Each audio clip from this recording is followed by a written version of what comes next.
টানা বৃষ্টি ও নদীর পানি বেড়ে যাওয়ায় সাতক্ষীরায় জলাবদ্ধতার সৃষ্টি হয়েছে। এ নিয়ে জানাতে যুক্ত হচ্ছেন সহকর্মী শরীফুল্লাহ কায়সার সুমন। সুমন, পানি নামতেই শুরু করেছে কিনা এলাকার বর্তমান চিত্র আমাদেরকে জানাবেন। ডানা, আমি দাঁড়িয়ে আছি সাতক্ষীরার এই যে জিয়ালা এবং পুরাতন সাতক্ষীরা এই এলাকা, এটি কিন্তু পৌরসভার মধ্যে। আজকে গোটা সাতক্ষীরা, তালা, সাতক্ষীরা সদর উপজেলার বিভিন্ন জায়গা কিন্তু আজকে জলাবদ্ধ। আপনাকে বলে রাখা দরকার যে এখানে যে বেতনা নদী রয়েছে, সেই বেতনা নদীর ভরাট হয়ে যাওয়ার কারণে এবং একটা ঘের সিন্ডিকেটের কারণে কিন্তু আজকের এই জলাবদ্ধতা। এখানকার মানুষ কিন্তু 6 মাস ধরে পানিতে বন্দী অবস্থায় রয়েছে।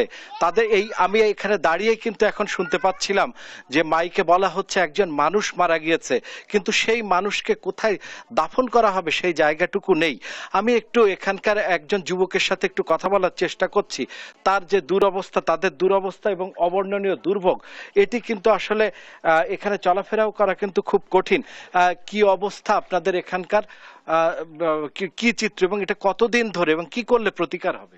আমরা আসলে সাতক্ষীরা পৌরসভার যে 3 নম্বর ওয়ার্ডের যে বাসিন্দা, তো এখানে আমরা বছরে 6 মাস এরকম ধরনের জলবদ্ধতার ভিতরে থাকি। তো আমাদের দুর্ভোগের শেষ নেই। আমাদের এতটাই দুর্ভোগ, এটা আসলে স্বয়ং আল্লাহ তাআলা ছাড়া দেখা আসলে কেউ নাই। আসলে এর প্রতিকারটা হচ্ছে আমাদের এখানে সঠিক ড্রেনেজ ব্যবস্থা নাই, সঠিক ড্রেনেজ ব্যবস্থা করা দরকার। আর দ্বিতীয়ত এখানে অপরিকল্পিত ঘের, যারা ঘের ব্যবসায়ী আছে তারা অপরিকল্পিতভাবে ঘের স্থাপন করে এখানে ড্রেনেজ ব্যবস্থাটা টোটালি বন্ধ করে দিছে। আর তৃতীয়ত আমাদের যে বেতনা নদী, যেটা দিয়ে আমাদের এই শহরে পানিটি প্রবাহিত হতো, তো বেতনা নদী পানি উন্নয়ন বোর্ডের গাফিলতার কারণে সঠিকভাবে সেটি খনন করা হয়নি। সেটা যদি আবার পুনরায় সঠিকভাবে খনন করা হয় তাহলে আমার মনে হয় যে এর থেকে কিছুটা অন্তত আমাদের পরিত্রাণ হতো।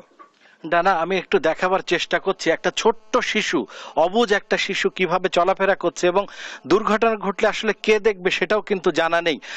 এই হচ্ছে চিত্র। আমি এখানকার একজন বাসিন্দার সাথে একটু কথা বলার চেষ্টা করছি। চাচা, কি অবস্থা?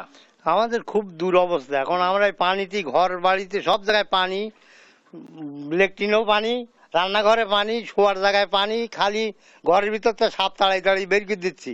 এই হচ্ছে আমাদের অবস্থা। হ্যাঁ, একটা ছোট শিশুর সাথে একটু কথা বলার চেষ্টা করছি। কি অবস্থা বাবা? আমাদের স্কুলে যেতে পারি না আমরা এই পানির জন্য। আমাদের এদিকে খুবই ভয়ঙ্কর, আমাদের এদিকে আমরা থাকতে পারি না।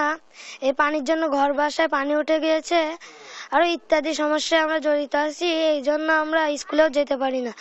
যেমনটি শুনছিলাম ডানা, এই দুরবস্থার মধ্যে এই যে একজন মাতৃবয়সী মানুষ যে কিভাবে যাচ্ছে আপনি দেখতে পাচ্ছেন। এখানকার কিন্তু বিশুদ্ধ পানির ব্যবস্থাও কিন্তু শেষ হয়ে গিয়েছে এবং আমরা যেটা জানতে পেরেছি এখানকার মানুষদের এক ছটাক ত্রাণের ব্যবস্থা কিন্তু করা হয়নি। যে সাতক্ষীরার মানুষ উত্তরাঞ্চলে, এমনকি ফেনী, লক্ষ্মীপুরেও, আমি যে যুবকের সাথে কথা বলেছি সে নিজেও কিন্তু ত্রাণ নিয়ে এক একটি অঞ্চলে ছুটে গিয়েছে। সেই যুবকই এখন তার ঘরে নেই কিন্তু আজকে খাবারের ব্যবস্থা এবং এখানকার মানুষের কিন্তু এই দুরবস্থায় প্রশাসন সহ কেউ কিন্তু এখানে খোঁজ নেয়নি, কেউ কিন্তু এসে তাদের পাশে দাঁড়াচ্ছে না। এই হচ্ছে সাতক্ষীরার যে বেতনা নদী ভরাট হয়ে যে দুরবস্থা এবং জলাবদ্ধতার যে চিত্র, তার সর্বশেষ। ডানা।